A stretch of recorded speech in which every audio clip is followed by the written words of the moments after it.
There's no one right way to do real estate. There just isn't. Absolutely. It is my passion to help other women. And not that I'm not excited about teaching men too, but being a woman and being a mom and trying to juggle, a career and a family and building a business, really evaluate who you are and where you are in life. Do you have a lot of money, but you don't have very much time? Or do you have no money? You think you don't have time, but you can make time. Yeah. So those are kind of two big questions. And then what is your personality like? Are you a go-getter naturally? Or are you the kind of You're listening to Ready, Set, Go Real Estate Investing Podcast, presented by Brandon Elliot. This show will be going over all aspects of real estate investing and is intended to educate, motivate, and prepare you to take action on your first or next real estate investment. For more information, please visit BrandonElliottInvestments.com. Thank you for listening and enjoy.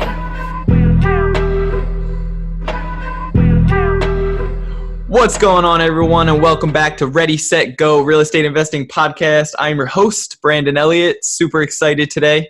We have a special guest coming all the way from Hershey Park of Pennsylvania area, which is an awesome area. If you guys haven't visited, you got to go.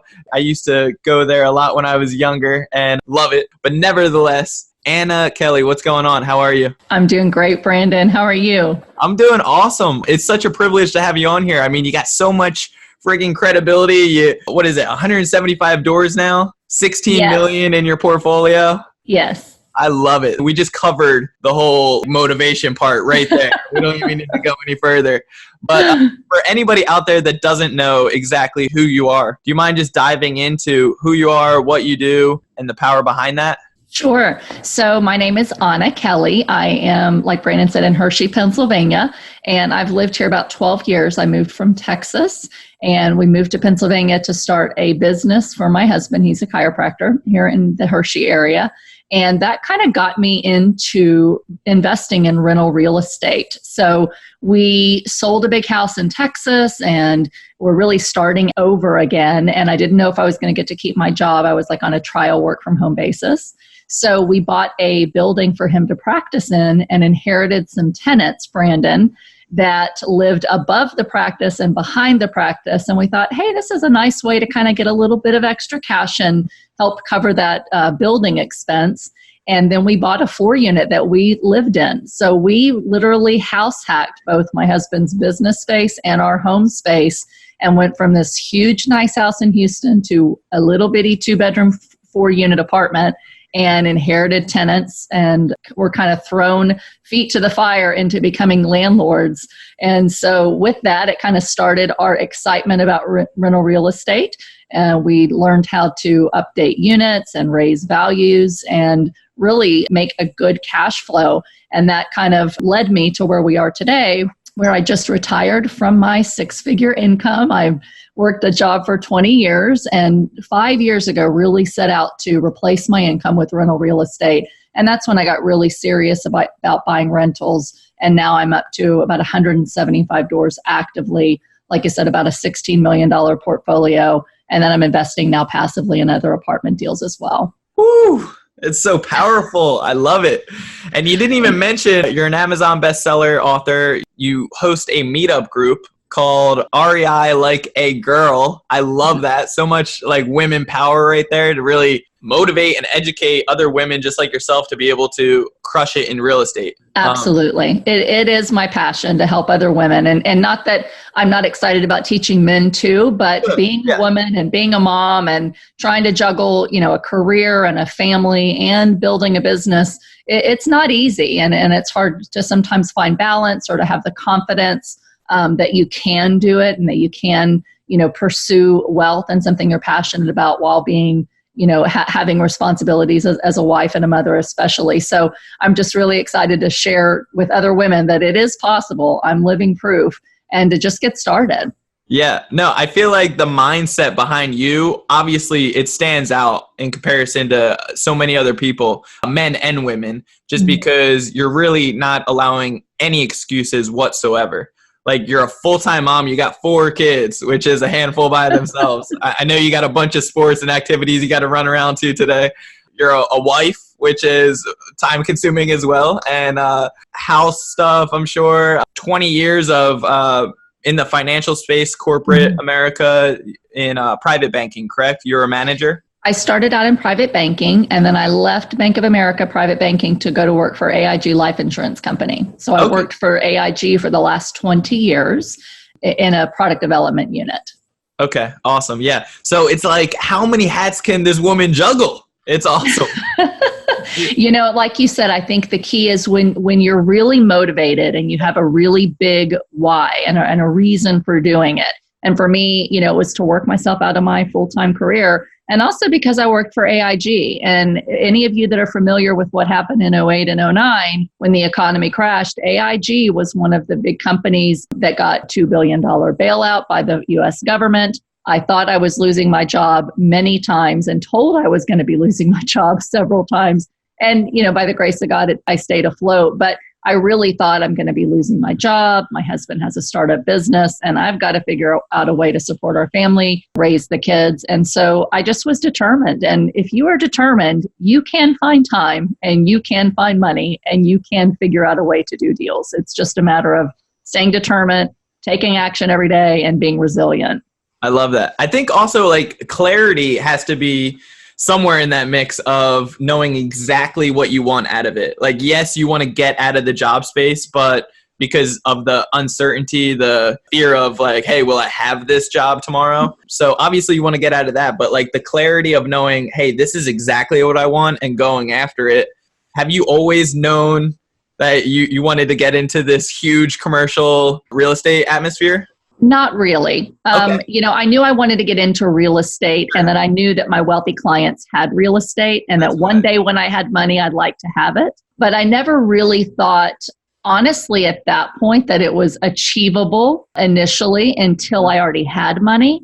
And then when you kind of get a why and you're kind of pushed into, I've got to figure out another way to make money, then you kind of figure, okay, I have a little bit of desperation. There's a reason that I've got to do this. I'm good at it. It's really not that complicated. It's hard work, but it's really not that complicated, especially with rental real estate and especially with commercial real estate. You can pretty much decide what a building's worth very easily. You can figure out what it's going to be worth when you're done with it pretty easily. So there's nothing like it. And I've worked with a lot of different types of investments, and there's nothing like real estate for truly exponentially shortening that time horizon to building wealth. And so I knew real estate was the path to help me to build wealth. It was just a matter of educating myself to figure out, what type of assets to buy to get there. So now that I've retired and I am financially free, now I have a lot more time to dedicate to going after much, much bigger deals, where initially for the first few years, I focused on primarily small multi-unit buildings, like 4-unit buildings, duplexes, and a couple of single-family units. Now, do you recommend that path as well? I know certain people that have just gone like straight in and got like a 40, 50 unit complex right from the start. And their mindset, they weren't thinking small. They knew they wanted to be in that atmosphere. Mm-hmm. That was their niche, so they went after it. But a lot of people naturally start off the residential, either single family or residential multifamily. Yeah. What is your opinion on first starting out? One thing that I think is really important for people to understand, and that I would say to your listeners, Brandon, is there is no one right way to do real estate. There just isn't. There are people that are going to say single family is the only way. And then other people that are small multis are the only way. And some people like you have to go straight to commercial. And the reality is there's so many different factors in each individual person that are going to make you more successful in a certain niche than others. And so one of the things that I like to tell people in my REI Like a Girl meetups or people that I coach or just on Facebook is really evaluate who you are and where you are in life. Do you have a lot of money, but you don't have very much time? Or do you have no money? You think you don't have time, but you can make time. Yeah. So those are kind of two big questions. And then what is your personality like? Are you a go-getter naturally? Or are you the kind of person that's like, I want to make money, but I'm really not willing to to work more than 40 hours a week. So if you're driven and you're a go-getter, and you can sacrifice time or money, then, I'd say start getting into real estate. Then it's a matter of just figuring out, what are you good at? What are your skills? For some people, they're really good at numbers and they're really good at management or project management or oversight. And you might be better partnering with somebody or going after bigger deals that really take a financial mind, where other people don't like finances. They don't understand finances. You don't understand the economy, but you're really great with your hands. You might like to swing a hammer. You might like to do renovations. And so for someone that's more apt to use their hands and work and do active labor, then you might do well starting out with small rentals or some flips where you can put in the sweat equity and the time to really raise those values, increase the values and equity, then take that cash out to continue to invest. So there's just so many factors that are involved that make it a very personal decision for each person. I love that answer because it is so true. I mean, there's not like one right way for like everybody in total, but there is a right one that fits for each individual. So you do. The very first thing I like to kind of help people out with is there's like 37 plus ways to be able to make money in real estate. So figuring out how many, going over just a little bit of education on each one, seeing exactly what it entails and what your resources need to be, money, time management, like all these other things. If you can pull it off and if you resonate with that strategy, then go all in on just that. But it doesn't need to be like the famous things out there with fix and flip or wholesaling or whatever it is, Right. And one thing that I would really say too, even though I have flipped multiple properties and I'm in the middle of a flip right now, so I do flips from time to time if it's the right flip in the right area. Sure. And I frankly want to spend the time doing it. It's harder work than it is rentals. It's a job, right? Yeah. It is a job. It is. And, so flipping and wholesaling, they can be good ways to get into real estate, but you truly have to understand you are committing yourself to another full-time job to build up the systems and processes that you really need in order to stay competitive on both the buy side and the sell side. So it's kind of switching careers, but it's not necessarily investing.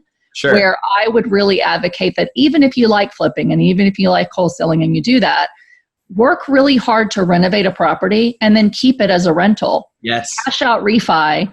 You grab your money out tax-free, so you don't pay capital gains on it. And then you've got a rental property bringing in passive income for you every day while you sleep, literally. So even if you want to flip, but keep them as a rental. So I think everybody needs some rental real estate in their portfolio to just eventually help you to build up extra cash that buys you the time freedom to be able to focus on what you really find that you desire and love to do.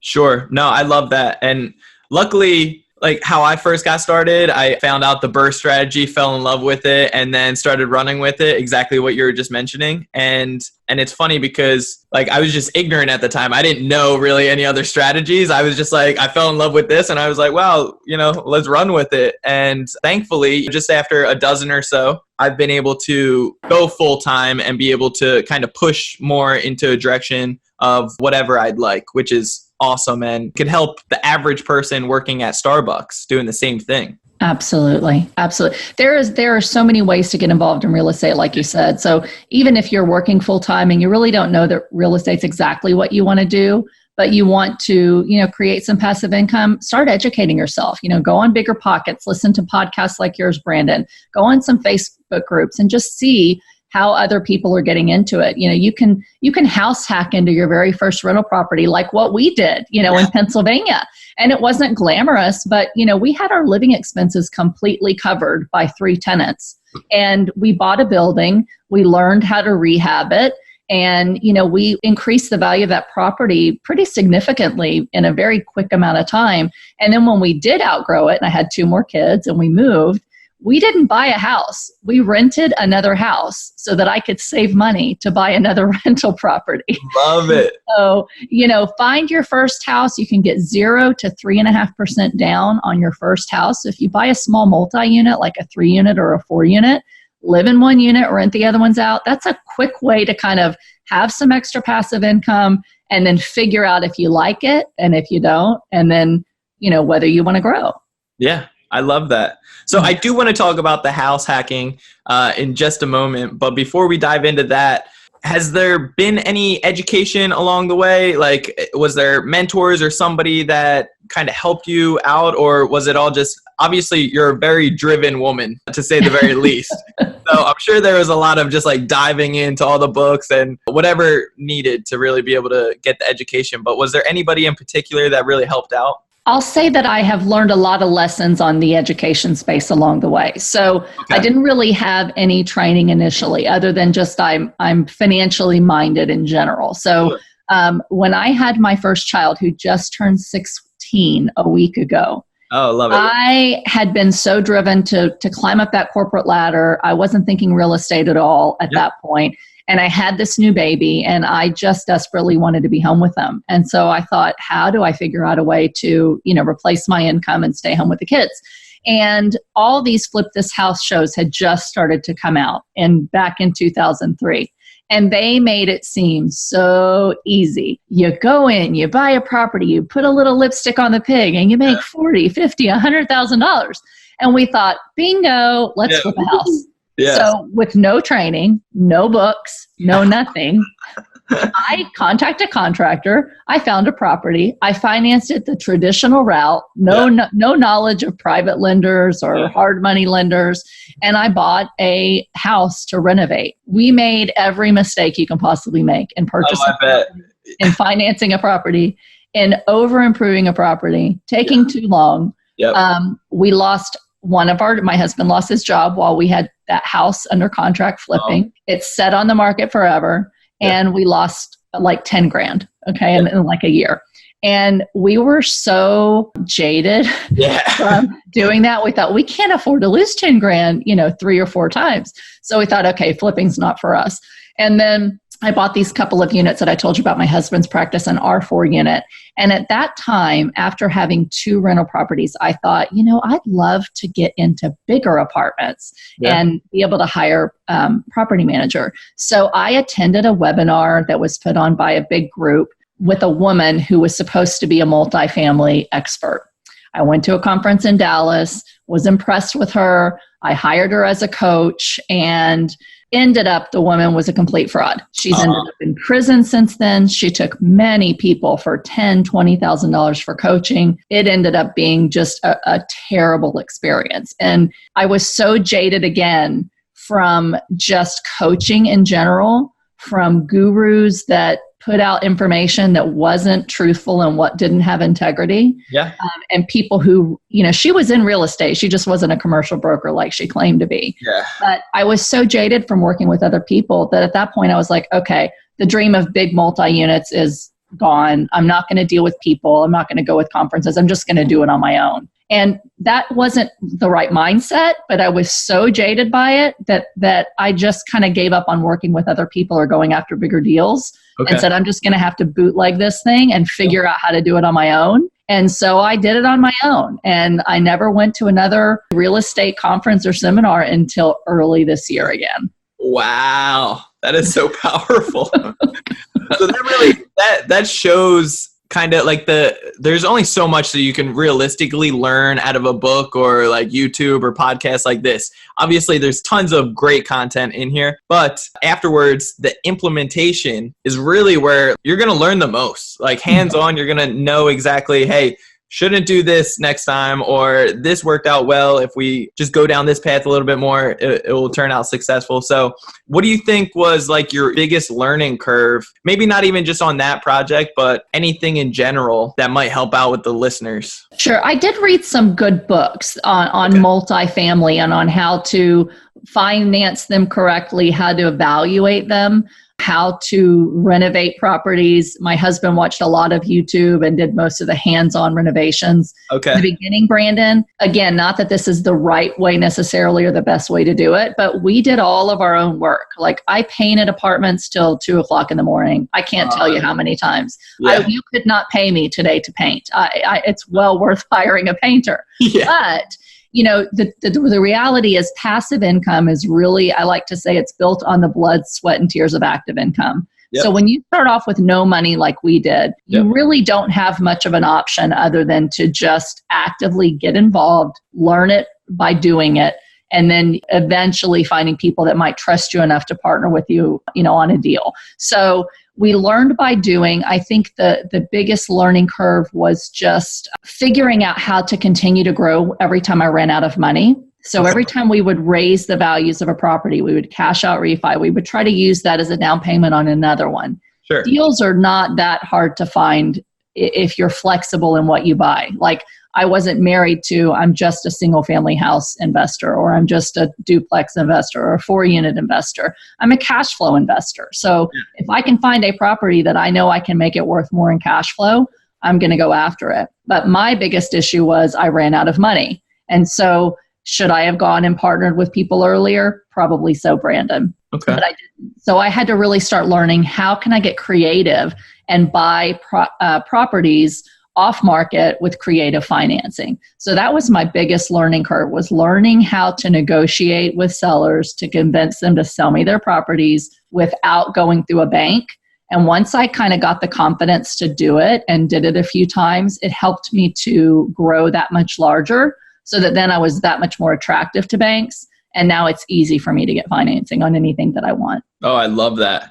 It's so powerful. Like, the more you do of something, the confidence builds up and you're just unstoppable. Right. True. So let's talk about house hacking for a second. So that was your first, house hacking was your first, you're putting the blood, sweat, and tears into it. Just for anybody out there that doesn't know exactly what house hacking is, do you mind just diving into that exactly? Sure. So basically, instead of living in a property and going out and buying a different property as an investment, you buy a property as an investment that you intend to live in first before you keep it long-term as a rental. And the benefits to that, Brandon, primarily are, if you are buying a property as an investor, most banks are going to require at least 20 to 25% down on whatever you buy. And, a 4-unit apartment building in my area was like $225,000 to $250,000. So you're going to have to come up with, 40 to 50 grand or more to even start your first investment property. Just to get your foot in the door. To get your foot in the door. And that doesn't include the rehab costs or the closing costs or anything like that. So the beauty of house hacking is that most even traditional lenders that are backed by, let's say, FHA, or the USDA has rural housing financing, or VA, you can get into your own home, your first home or your only home, with very low down payments. And so for HUD financing, for example, USDA financing, there are areas in Palmyra, Pennsylvania, and Hershey, Pennsylvania, in kind of rural areas where you can get in with literally no money down. You only have to pay closing costs. And sometimes you can roll those closing costs in if it's your primary home only. So you could buy a single family home, but why not buy a duplex or a 4-unit where you're living in one unit, and then your tenants are paying your mortgage, your insurance, and most of your cost of living. And these programs allow you to buy 1 to 4-unit buildings as your primary residence and allow you to count that rental income toward qualifying for the mortgage. So I really recommend most people, unless you have a very large family and you're just not willing to do it, swallow the pride. Don't think you have to buy a big house just to keep up with the Joneses, and live in a little bitty 4-unit, buy it with almost no money down, and learn to be a landlord with those other units that that are surrounding you in the same building that you live in. Yeah, there is so much power from house hacking, living in one unit. And like you said, I mean, residential is technically 4 units and under. So if you can get the amazing financing that's offered out there traditionally, with anywhere from 0 to 3% down, which is nothing, instead of forking out 50 grand in your particular situation, there's so much power, there's so much leverage that you can really be able to transform and repeat this process over and over. So exactly, with the financing, owner occupied, you only need to live there for 1 full year before you can actually sell it or I was going to say the exact same thing. Yes, the banks will make you attest that you are buying this as your primary residence and that you must live there at least a year, because they've caught on to people living in a 4-unit, saying they're going to own it, being there for a month or two, and then moving on to the next one and the next one and the next one. So you can't commit mortgage fraud. You have to commit that, yes, I'm really going to live there. And then you just live there. And, anybody can live anywhere for a year. Yeah. I am proof. Yeah. And And we actually did it twice. So we lived in ours for a year and a half, got pregnant, was having a third kid. We're outgrowing the first one. And we tried to move into a bigger one, another 4-unit that we could convert the attic into more space to allow us to buy, house hack another unit. And then we, plan to live there for a couple of years and then move into a single family. I love that. I love the mindset behind it, and not getting all materialistic or like all bougie thinking, like really having your eye on the prize, knowing that it's 1 year and, this is going to help us compound this success and start building up. Which is absolutely. Awesome. And I think that that's so important. There's so much pressure for young people, especially, to go out and buy your first house. You get married. When are you going to have a house? When are you going to have kids? And people just end up paying way too much for houses that they really can't afford. And then you have to slave away at your job just to pay the debt on that mortgage and the cost of maintenance and all of that kind of stuff. Or if you just say, let me live in something smaller and more economical and do this for a couple of years, you can save up the money that you need for the next one to do 20% down and be well ahead of everybody else within just a couple of years and be able to buy even nicer home. Because when you do get ready to move, you can count the income from that 4-unit that you house hacked toward buying your property. And oftentimes a 4-unit building can pay your entire mortgage on your new house once you have it. Yeah, I love it. I mean, we house hack as well. And the power behind it, just renting, not being liable for anything, but having our rent from house hacking so extremely cheap and affordable, it just makes it such a win-win situation because you can build up for something bigger that you can put your money to work in. And the reality is it's the easiest way to get started, Brandon. If you don't already own a home, you can get in with almost no money down. And there's very few other investments out in the real world, whether that be currencies or stocks or mutual funds, anything where you can get in with almost no money down. It's crazy. I love it. Let's talk about inheriting tenants, because I've done this a few times now, and typically it doesn't work out well for me. So I don't know if I'm just like, I'm the one and only, but from my understanding, a lot of people actually don't have the best results getting either distressed properties or, even if they're in great shape, the tenants that come along with them. So would love to hear your personal experience. So, I've had tenants consistently for 12 years, and right now I have 175 tenants. So I have a few that I've inherited, and most of the ones that I've inherited have been pretty good. But I've had a few that I've inherited that are a nightmare. And in fact, I just evicted one last month. I've only thankfully had to have 5 evictions, knock on wood, in 12 years because I've gotten really, really, really good at screening my tenants. Yep. And I will let something sit vacant before I'll rent to somebody that has no money, no credit, evictions, criminal background. I'm just not going to do it. So if you are not really good and really picky about who you're going to rent to, you're going to have more and more of those nightmare tenants. Yep. When you inherit someone, most of the time, that unfortunately most landlords, I think I can actually use that without it being an exaggeration. Yeah. Most landlords do not screen tenants well. Yeah. And when you buy a building, the tenants, number one, aren't happy. They instantly don't like you. Yeah. They think you're going to raise their rent. Yeah. They cause all kinds of problems. They make all kinds of complaints. And sometimes it's hard to get them out. So yes, inheriting tenants can be a pain. And I think the key is when you buy a property, the very first time that lease is up for renewal, you let them know well in advance. Okay, I'm your new landlord. I'm going to raise your rent. These are the problems I have with you. Either you straighten up or I'm not going to renew your lease. And if they don't pay rent the next month, you immediately go to file for eviction. You don't wait. You don't try to be the nice guy, because the reality is you will be taken advantage of. And that's a hard balance. I mean, I'm a good person. I care about people. I have compassion for people. And I do have a few people that I have worked with because I knew they weren't just milking the system. But more times than not, when I've tried to be nice and let them pay late consistently and take on their burdens rather than telling them you've got to figure out a way to pay me, I've gotten burnt and lost money. And so you want to be a good person. You want to be good to your tenants, but you've also got to basically let them know that you own this property. You have certain expectations. They will follow those expectations or they will not live there. And once you get kind of tough with them, and especially for me as a woman, it's been a little bit harder because some of my toughest tenants are men who think they can just kind of, tell me what to do and boss me around. Or if you're younger And you just have to kind of basically say, look, buddy, this is my property. Yeah. These are the rules. And if you don't like it, you can move and I'll find somebody else. And once you have that, confidence and that mindset that this is your investment and you don't have to put up with much, then you don't feel as bad as getting rid of tenants and finding people that are going to treat your property and you well. Yeah, that it's so good because every time, like deep down in your heart, you naturally like want to help out other people. Like I get that, and just like you said, every time that I have personally worked with people or whatever the situation is, it typically comes back to bite me in the ass, and it's just one of those things. So moving forward,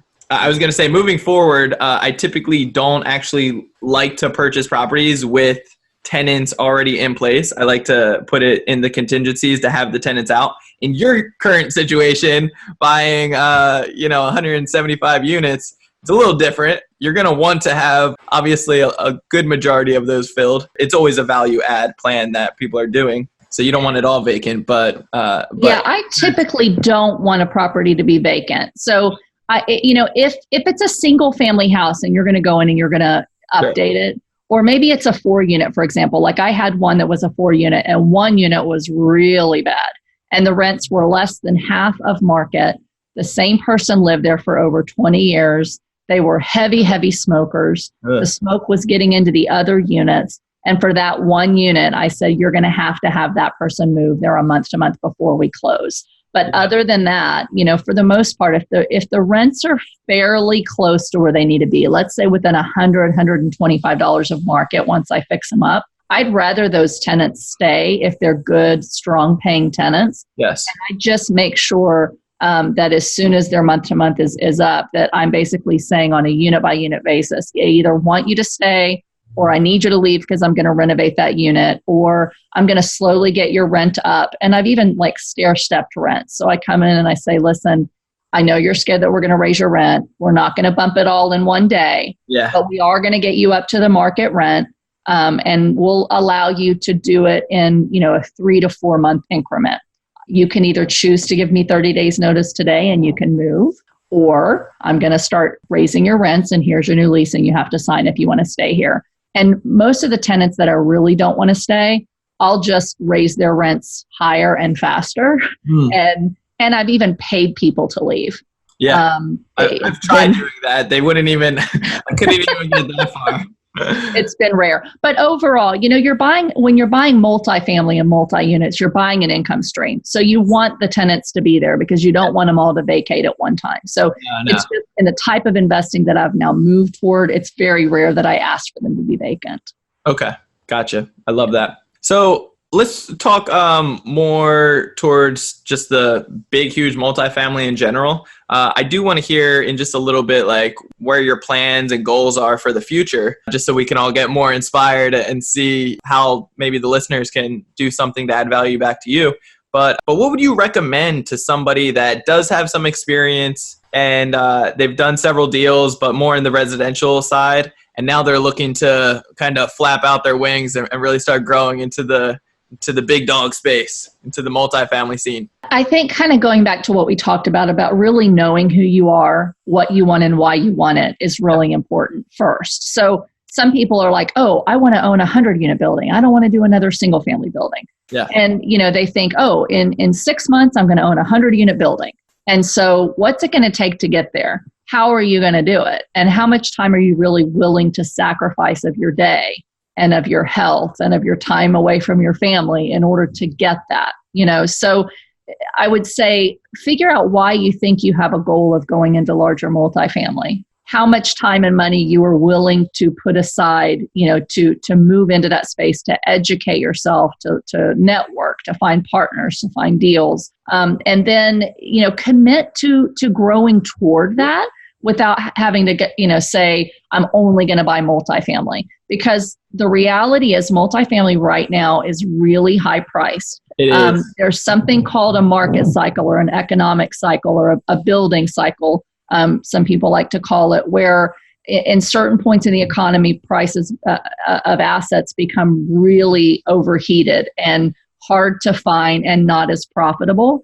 And at other points of market cycles, like during a recession, your prices are really low. It's easier to find properties, but you might have problem financing. And right now, there's a lot of people going after large multifamily assets, and a lot of them are so overpriced and so competitive, similar with looking for single family house flips, where you've got so much competition all of a sudden that it's hard to necessarily find a deal. And so I wouldn't pigeonhole yourself to say, stop doing what I'm doing and go full-fledged into going after large multifamily, but add educating yourself about the multifamily space and networking with other people that are already doing it to what you're already doing. And then, as you start educating yourself on the differences between multi-units and singles, or large multi-units and small multi-units, then start going to networking meetings and start, getting on Facebook groups and reading books about multifamily, and just slowly start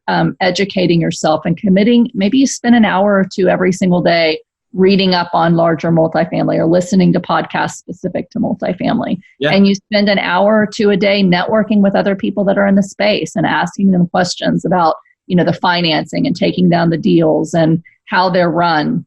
And then start spending some time reaching out to brokers and talking about, properties and how they're valued, and see if you can find someone new that's willing to spend some time with you to teach you a little bit.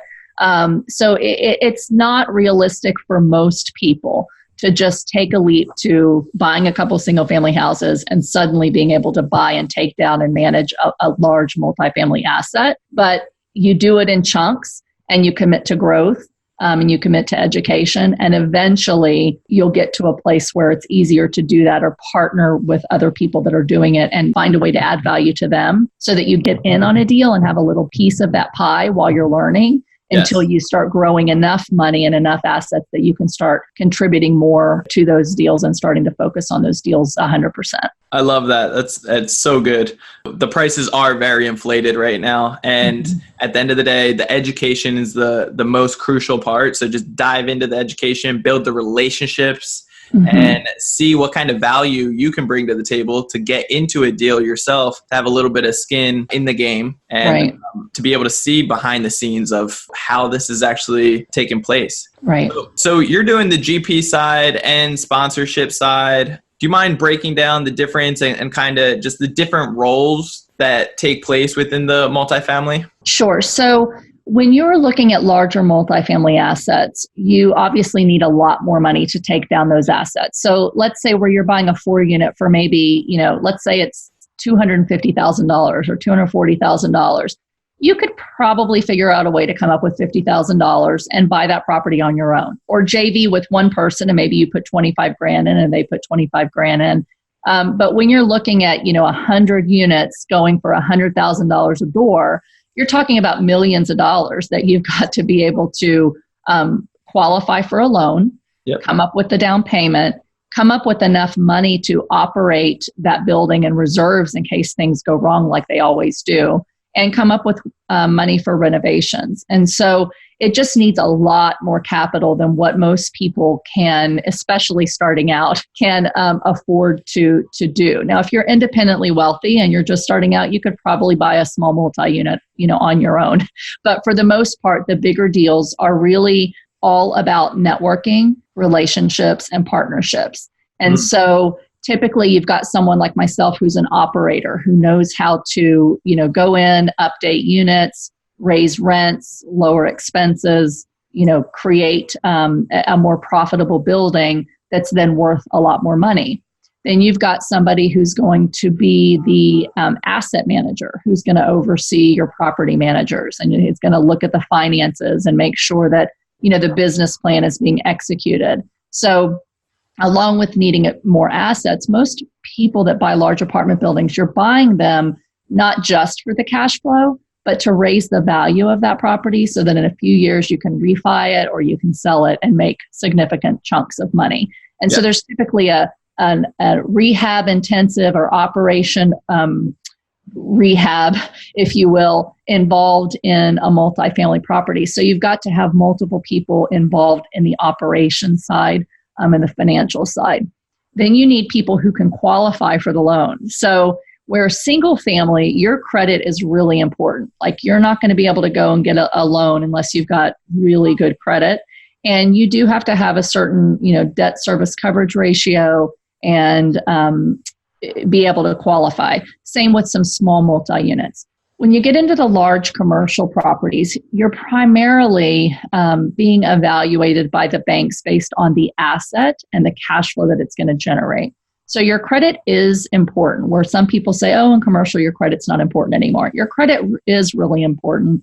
And also your net worth and your liquidity are important to the banks, secondarily to the value of that property. So they're going to underwrite very heavily based on the operations and the income of that asset, but they're also going to look for all of the general partners together to have a net worth equal to the loan on that property and liquidity of at least 10% of the value of that loan. So if you're going to take down a $10 million property, you're probably going to need about $3 million in cash.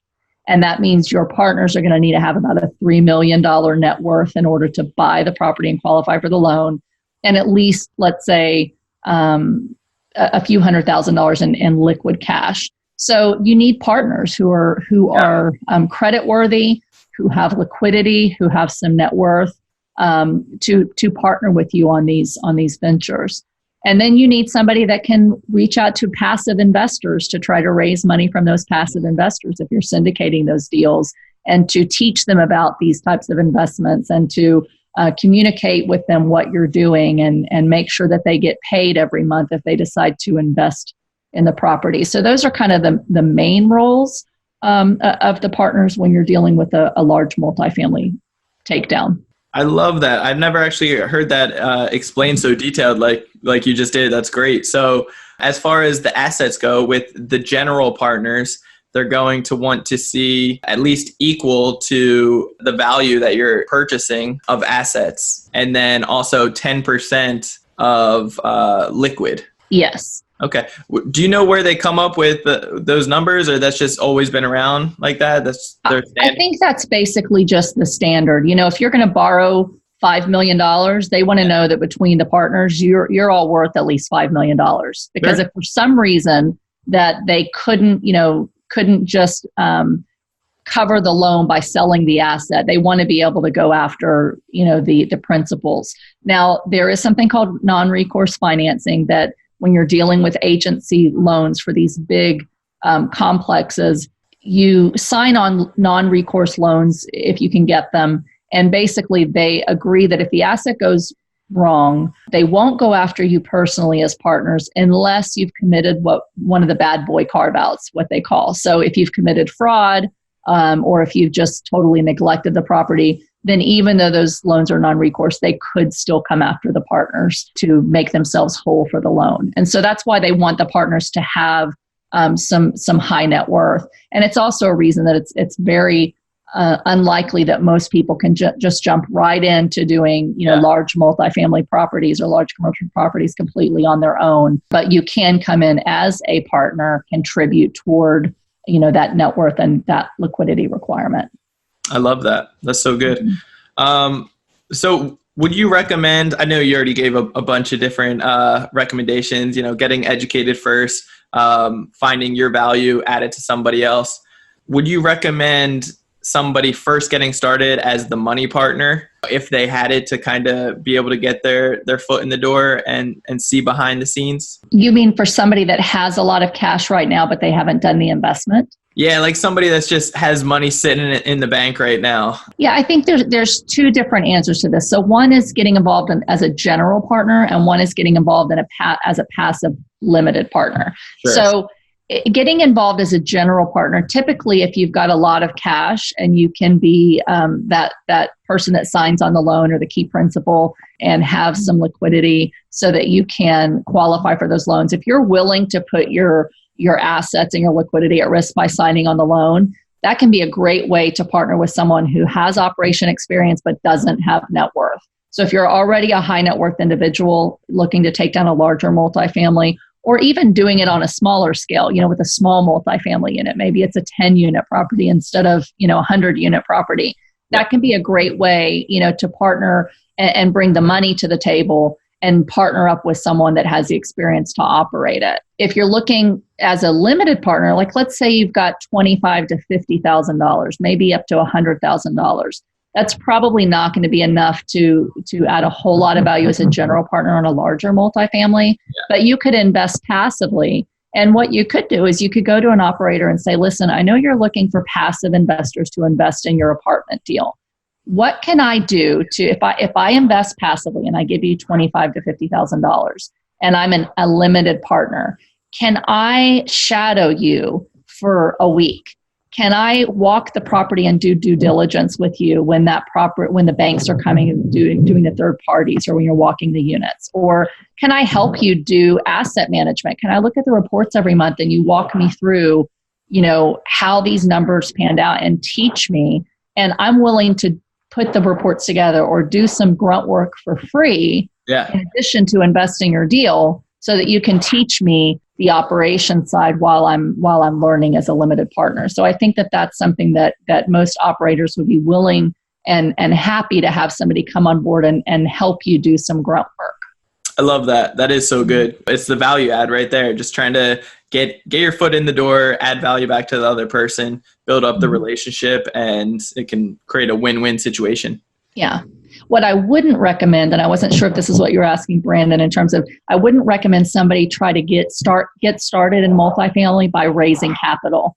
I know there's a lot of different people that teach that and that say, hey, come in and you can just start helping raise capital for deals. But there's a lot of regulations involved, both at a Securities and Exchange Commission level and from a state regulatory standpoint, where you really need to be a registered investment advisor in order to raise funds for deals, unless you're a partner on that deal in some significant capacity. And there's some confusion and there's some gray areas right now as to whether and how much money you can raise and how often you can do it if you're not truly an operational general partner.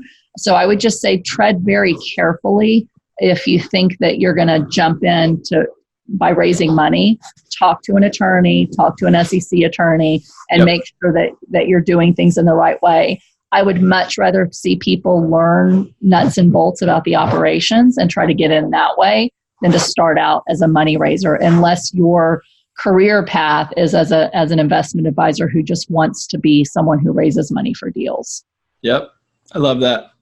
Yeah. So that's the disclosure right there for everybody listening. Talk to your CPA, talk to your lawyers, make sure that you are doing this legally, ethically, all to the guidelines and regulations out there, because there is a lot of fine gray areas right now that people out there are not probably most likely going in within the lines, kind of weaving in and out. So, and I think it's one of those areas where there's the most regulation behind it. So oftentimes I think most people are good people that are not trying to commit fraud, but they just you don't know what you don't know. And so the danger of just taking a course or going to a weekend seminar and saying, I'm going to create a business model out of this, is that there's just not enough information oftentimes until you really spend some good time figuring out the nuts and bolts of what all's involved. So, how you can solicit, who you can talk to about a deal, what you can post on Facebook, all those things really have to do with what type of deal it is and what type of SEC registration exemption you have for that deal.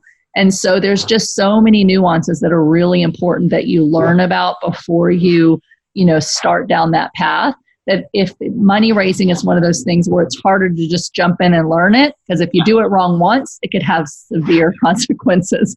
Where when you're starting on the active side, you can mess up and still have some leeway. And unless you're committing fraud, you can make a whole lot of mistakes and find your way out of them without being in legal trouble. I love it. It's so true. It's really good stuff right there.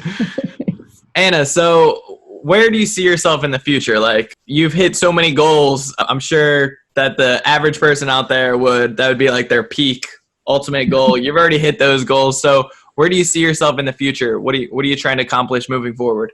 So Brandon, I'm probably going to have an answer that's not going to be what you expect. I am very driven and I'm very goal oriented, obviously, in order to get to where I have been. Yes. But my goal really was get to the point where I could be home with my kids by the time they're home from school and get to the point of financial freedom. And when I retired from my job in May, I was able to replace my income and significantly more income after that. So I am at a place with a financial freedom where if I don't want to work another day, I truly don't have to work another day. And I'm so thankful and so blessed to be here at this point. And it doesn't mean that my drive is gone or that I don't have more goals to reach. But my main priority right now is to be a good mom. The next few years I have with my kids, to really pour into them. And really for my evenings, from the point that my kids are home from school, I am just wife and mom, and I am no longer like real estate entrepreneur, real estate investor. Unless an emergency comes up, I'm still asset managing. I got a call a little earlier for my property manager. So I still have to take care of things. But my goal is to no longer sacrifice my time with my family to build and drive to a financial goal, but to create my financial goals around the reality that I've built this lifestyle where I can focus primarily on my children and being a wife and mom, and secondarily with my extra time while they're in school to do what I'm passionate about. Yeah. And so I know not a lot of people have an opportunity to be at that place, but you can be. I'm living proof. And I've only been in that place, really for 2.5 months. So this summer, I traveled. I did buy 3 apartment buildings, one in my own portfolio and two JV assets. And I'm still growing. So I've created a company with one of my JV partners, and we are going after much larger multifamily properties locally. But I no longer have this goal that says, I have to be at 500 doors by the end of next year, and I'm going to do whatever it takes to find those deals to, sun up to sundown until I have that much money or that many assets, because the money isn't what drives me anymore. It's doing what I'm passionate about. So my goal, really, the way that I set goals now, instead of just setting my goal based on a certain dollar amount or a certain number of units or a position that I want to achieve or what my competition is doing, I'm now committed to growing. So I'm going to grow my multifamily business. I'm going to buy assets that make sense, as many of them as I can take down that really are strong assets for myself and my partners, and be really picky about the types of assets that I buy because of where we are in the market cycle and because I can be picky. And so I've time blocked my day. I spend an hour a day where I'm networking. I'm spending time calling brokers, trying to find off-market deals. I'm spending an hour a day where I am building relationships for investors. I'm building, I time block multiple pieces a day where I say, I'm going to grow in my ability to network. I'm going to grow in my ability to raise money. I'm going to grow in my ability to analyze deals. And I'm going to figure out how to outsource the things that I don't have time to do. So I'm focused on growth and scaling. And by doing all of those daily activities every single day, focused on those areas, I know I'm going to grow in a way that's sustainable, where I am going to achieve greater success because I'm doing it every day and focused on it. But I don't have a number goal that I have to reach anymore. I love it. Take a breath. I mean, you've been working for the last 20 years and pulling this off. So it's like, finally you can sit down and relax for 2 seconds. I mean, the amount of work that you still do on an everyday basis is probably more than, somebody on their busiest day. But yeah, I think that's awesome. And in the next couple of years, like where your kids are at with their age, it's a very crucial year. So you hit your goal. Now you can spend time with the family a little bit and be the mother and the wife as well, which is awesome. Yeah. And my son just turned 16. So his goal is to be a real estate multimillionaire, so we are starting to teach him. So we're spending an hour and a half a night going through fundamentals of owning properties and being a landlord and raising money. So, we're all in real estate. It's just kind of compartmentalizing our time, toward growth rather than killing ourselves to meet an arbitrary number. Yeah. Systemize it, make it better, and then start scaling it even bigger. I love it. I really do appreciate you so much for jumping on here. And thank you. At the very, very least, we got to definitely have you back on here again, because this is really just the intro of getting a little bit of a taste of you to be able to, give back to the listeners. So much amazing content that you have. Thank you. I'd be more than happy to join you any other time, Brandon. I love it. So what can the listeners do to give back to you? You just gave, an hour of your time, which is our biggest asset. So, is there anything that the listeners could do to actually give back to you? Just say, I have a Facebook community. It's called Creating Real Estate Wealth at Last with Anna REI Mom. And it's just a great place to come in, to ask questions, to kind of network with other people, especially people that are just kind of starting out and want to understand how to build their portfolio the right way. Feel free to jump on and join that group. Also, you mentioned I do have a book called Resilience, Turning Your Setback into a Comeback. If y'all are interested in that book, you can find me on Facebook or email me at info@reimom.com, and I'll be happy to send you a copy. Ooh, I love that. That's awesome. Is there any other platforms that people can get a hold of you? Primarily my email and my Facebook group. Okay, perfect. Good. Awesome. So much great value. I'm so excited for this one. The listeners are going to have a little frenzy for it. A lot of great content people are going to be able to take action on. So I do appreciate you so much. As always, if you guys want to get a hold of me, you can find me at BrandonElliottInvestments.com. Otherwise, Instagram, Brandon Elliott Investments, or Facebook.com, Brandon Elliott REI. With that being said, make sure you definitely hit that subscribe button so you get the newest episode every single Monday for rockstar episodes just like this one. And also leave a review. Let me know what you guys think about this. If you want some other people on there, let me know who. And if you guys have any questions, as always, reach out. We'd love to help you get started, get educated, motivated, and prepared to really take action in real estate. To see what it's done for us has been amazing. So Anna, appreciate you so much. I really do. You're the best. And till next time, guys, everybody stay blessed. This has been another episode of Ready, Set, Go Real Estate Investing Podcast, brought to you by Brandon Elliott. For more information, please visit BrandonElliottInvestments.com. Also, please don't forget to like, share, and leave a comment below. Thanks again for joining. Until next time, God bless.